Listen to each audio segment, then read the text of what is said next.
Sejarah Patalasang. Masuk Kerajaan Goa. Konon, pada masa pemerintahan Tumanurunga hingga Raja Goa kelima Karampan Goa, wilayah kerajaan Goa saat itu hanya mencakup ke-9 kasuwiang. Ini berarti negeri Patalasan dan sekitarnya yang jauh dari negeri 9 kasuwiang itu belum masuk dalam wilayah kerajaan Goa. Pada masa pemerintahan Raja Goa ke-6, Tunatang Kalopi 1445 sampai 1460, sudah ada upaya untuk memperluas wilayah kekuasaan dengan menaklukkan daerah sekitarnya, termasuk kerajaan Tallo. Pada masa pemerintahan Tunatang Kalopi, beliau yang memiliki 2 putra itu khawatir kalau putranya itu bersengketa memperebutkan singgasana kekuasaan di kerajaan Goa. Menghindari terjadinya perselisihan kedua bersaudara itu, Tunatang Kalopi membagi 2 wilayah kekuasaan yang terdiri dari beberapa gelaran. Wilayah pertama yang akan diperuntukkan bagi Batara Guru meliputi wilayah 1. Gelaran Pacelekang, 2. Gelaran Patalasang, 3. Gelaran Bontomanai Timur, 4. Gelaran Bontomanai Barat, 5. Gelaran Tombolo, dan 6. Gelaran Mangasa. Wilayah kedua yang akan diperuntukkan bagi Karaeng Loe Risero terdiri dari wilayah 1. Gelaran Saumata, 2. Gelaran Panampu, 3. Gelaran Moncoloe, 4. Gelaran Paraloe. Walau kedua wilayah kekuasaan itu dibagi 2, akan tetapi tetap menyatu dalam wilayah kerajaan Goa. Kerajaan Goa Tallo saat itu dikenal sebagai kerajaan kembar. Kala itu muncul sebuah istilah Rua Karaeng Sereata, artinya 2 raja tapi hanya 1 rakyat. Setelah Tunatang Kalopi turun tahta, beliau diganti oleh kedua putranya. Batara Guru memegang tampuk pemerintahan di kerajaan Goa, sedangkan adiknya memegang pemerintahan di kerajaan Tallo.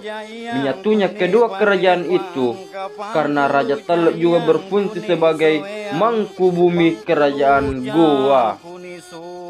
Di wilayah kerajaan Goa saat itu terus memperluas wilayah kekuasaan ke timur hingga sampai ke wilayah Lebonga, Borissallo. Di perbatasan Borissallo dengan Tinggi Moncong ada sebuah perkampungan bernama Jonggoa. Konon, Jonggoa itu berasal dari kata ujung Goa yang berarti ujung Goa di wilayah timur. Dari fakta sejarah tersebut menunjukkan bahwa beberapa daerah kerajaan kecil seperti Borissallo, Manuju, Patalasang, dan Pacelekang saat itu sudah masuk dalam wilayah kerajaan Goa. Kemudian pada masa pemerintahan Raja Goa ke-9, Imanuntungi Dai Matanrek Karaeng Tumaparsi Kalona 1510 sampai 1546. Beliau telah memperluas wilayah kekuasaan dengan menaklukkan beberapa daerah seperti Garasi, Katingan, Mandalle, Parigi, Siang, Sidendreng, Lempangan, Bulukumba, Selayar, Panakukang, Campaga, Marusu. Selanjutnya Sanrobone, Jipang, Galesong, Agannionjo, Tanete, Kahu, Pakombong dijadikan sebagai kerajaan Palili atau kerajaan taklukan. Dari data sejarah itu sudah jelas bahwa negeri Patalasang maupun Pacelekang dan negeri sekitarnya saat itu sudah bergabung dengan kerajaan Goa Hal tersebut dapat dilihat dengan masuknya beberapa wilayah Sulsel di bagian selatan, seperti Bulukumba dan Selayar, yang secara otomatis kedua kerajaan itu, Borisallo, Manuju, Patalasang, dan Pacelekang sudah ada di dalamnya. Bahkan ketika itu Patalasang maupun Pacelekang sudah masuk dalam anggota Bate Salapang Arigoa. Ketika itu Patalasa maupun Pacelekang juga memiliki Tubarani yang direkrut oleh kerajaan Goa dalam rangka memperkuat wilayah pertahanan kerajaan. Tubarani dari Patalasang itu kemudian diberi nama Campagana Patalasang, sedangkan dari Pacelekang disebut Lampunna Pacelekang. Para Tubarani dari kedua negeri itu dijadikan sebagai pasukan Pak Lapak Barambang atau biasa disebut Panglima Perang dalam setiap memperluas wilayah kekuasaan. Lebih-lebih lagi pada masa pemerintahan Raja Goa ke-10, Iman Ringwagau Daim Bonto Karain Tuni Palangga Ulaweng 1546 sampai 1565 memperluas wilayah kekuasaan dengan menaklukkan kerajaan Bajeng, Lengkese, Lamuru, Cenrana, Salomekko, Bulo-Bulo, Selayar, Oteng, Wajo, Suwito, Sopeng, Alitta, Mandar, Luwu, Kaili, Toli-Toli, hingga mencakup seluruh wilayah Sulawesi.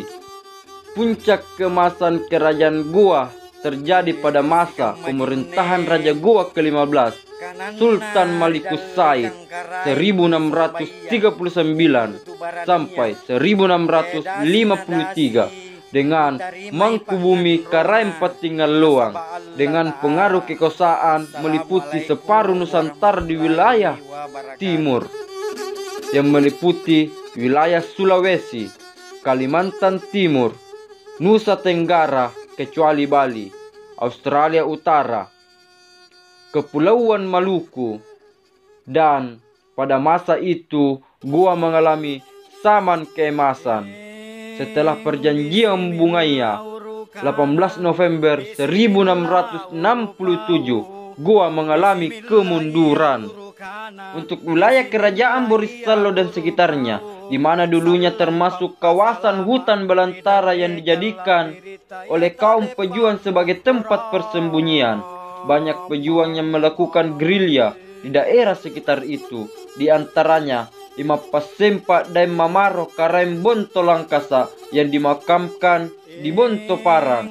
Raja Goa yang ke-26, Amas Madinah, yang lebih dikenal dengan Batara Goa II atau Isang Kilang 1753 sampai 1767, yang makamnya kini ada di Lanna Paraloe.